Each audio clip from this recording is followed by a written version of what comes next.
In our modern culture, and even in our own personal mindsets, we tend to be uncomfortable with anything that is presented in such a way as to be seen as black and white. We'll say things such as, well, it's not that simple, or there's some gray area. And yet, in many aspects of our faith, it is very much black and white, and we see some of that during the season of Lent. In the readings for this Thursday after Ash Wednesday, we hear in the book of Deuteronomy Moses presenting on God's behalf a choice for the people that is very much black and white, in which he says, "Today I have set before you life and prosperity, death and doom.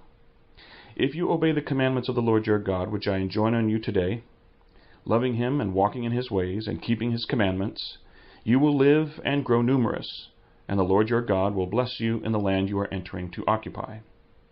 If, however, you turn away your hearts and will not listen, but are led astray and adore and serve other gods, I tell you that you will certainly perish. You will not have a long life in the land that you are crossing the Jordan to enter and occupy.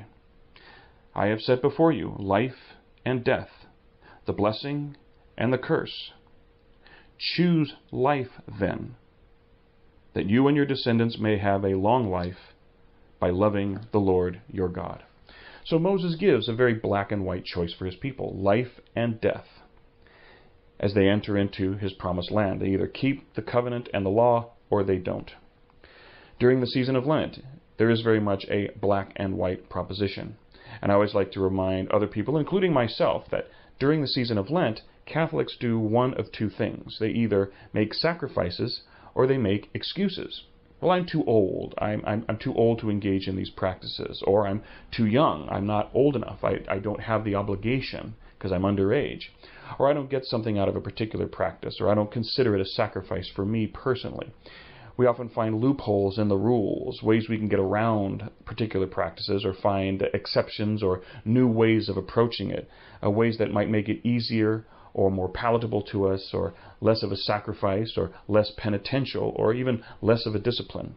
And yet we are called to enter into fully the practices of the season of Lent, because when you look at it, compared to what we celebrate in Easter, it is very much black and white, a season of penance and discipline that recognize our sinfulness and our mortality, and a season of resurrection and life in which we celebrate and we don't engage in penitential practices because we're celebrating the new life Christ won for us in his resurrection. So let this be a time in which we don't make excuses, but that we do see it very much as black and white. We enter into these penances with full sincerity, with the goal, with God's grace, to grow spiritually during this time, to see value in these practices.